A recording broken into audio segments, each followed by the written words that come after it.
पूरी दुनिया में सब लोग बहुत ज़्यादा खुश हैं। क्यों? क्योंकि गोल्ड और सिल्वर के प्राइस बढ़ते चले जा रहे हैं। लेकिन ये एक बहुत बड़ा चिंता का विषय है। क्यों? आज इस बात पर चर्चा करेंगे।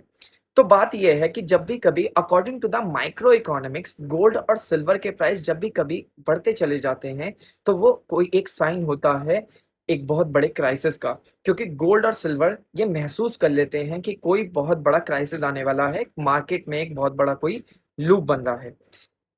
3 साइड इफ़ेक्ट्स हैं, 3 रीज़न्स हैं इन सारी चीज़ों का जो आज इस पे हम बात करेंगे। पहला रीज़न, सबसे पहला रीज़न है, इस तरह अमेरिका के ऊपर $36 ट्रिलियन का कर्ज़ बना हुआ है। इस समय अमेरिका के ऊपर $36 ट्रिलियन का कर्ज़ है और $970 बिलियन का तो सिर्फ़ और सिर्फ़ इंटरेस्ट पे कर रही है इस समय राइट नाउ अमेरिका। और आने वाले समय में 2035 तक अमेरिका को $2 ट्रिलियन का कर्ज़ सिर्फ़ और सिर्फ़ इंटरेस्ट पे करना पड़ेगा।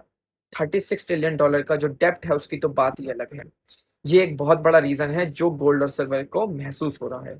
दूसरा रीज़न, इस समय एसपी 500 जो यूएस का स्टॉक मार्केट है, जिसमें दुनिया भर के लोग इन्वेस्ट करते हैं, दुनिया भर के लोगों का पैसा इन्वेस्ट होता है, वो सिर्फ़ और सिर्फ़ टॉप 7 कंट्रीज़ चला रहे हैं, टॉप 7 कंपनीज़ चला रही हैं, जिनके नाम हैं एनवीडा, एप्पल, अमेज़न, मेटा, टेस्ला।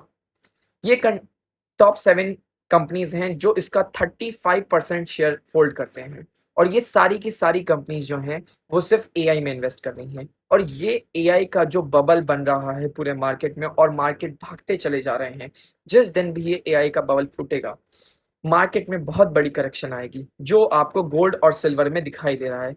क्योंकि कभी भी इस तरीके से गोल्ड और सिल्वर के प्राइस नहीं बढ़ते हैं और जिस दिन ये क्राइसिस आएगी तो कई लोगों से झेला नहीं जाएगा।